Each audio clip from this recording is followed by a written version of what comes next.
ఈరోజు వైఎస్ఆర్సిపి పార్టీ అధినేత వైఎస్ జగన్మోహన్ రెడ్డి గుంటూరులో ఉన్న అంబటి కుటుంబాన్ని పరామర్శించడానికి వెళుతున్నాడు. మన రాష్ట్ర ప్రజలందరికీ తెలుసు, గత 3-4 రోజుల నుంచి అంబటి రాంబాబు తన నోటి దూల పని వల్ల కేసులో ఇరుక్కున్నాడు.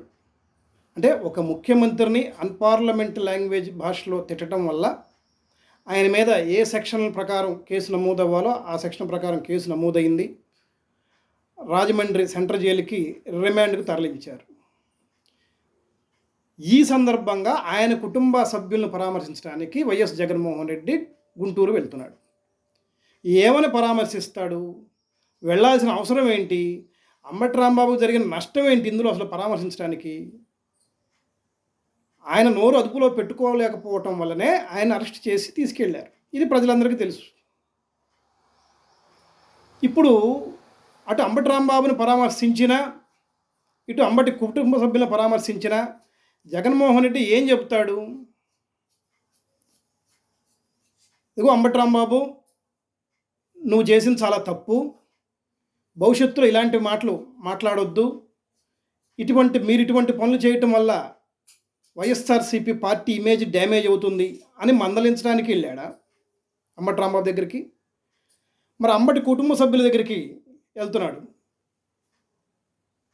అమ్మ, మీ తండ్రి గారికి ఇలా చెప్పండి, భవిష్యత్తులో ఇలాంటి పనులు చేయొద్దు, దీనివల్ల మన పార్టీకి ప్రజల్లో ఉన్న విశ్వాసం తగ్గిపోయిద్ది, మీ నాన్నగారి భవిష్యత్తులో ఇలాంటి వ్యాఖ్యలు చేయొద్దని చెప్పండి అని ఇలా పరామర్శించడానికి వెళ్తున్నాడా? లేదు, ఒకవేళ అంబటి రాంబాబు గారిని ఇదే కంటిన్యూ చేయమనండి, నోటికొచ్చిన తిట్లన్నా తిట్టమండి, దానివల్ల నేను పైశాచిక ఆనందం పొందుతాను అని చెప్పడానికి వెళ్తున్నాడు గుంటూరు.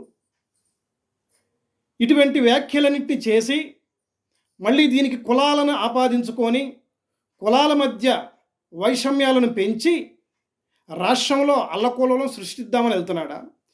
ఏ కారణం చేత వైఎస్ జగన్మోహన్ రెడ్డి గుంటూరు వెళ్తున్నాడు? ఏమని పరామర్శించడానికి వెళ్తున్నాడు?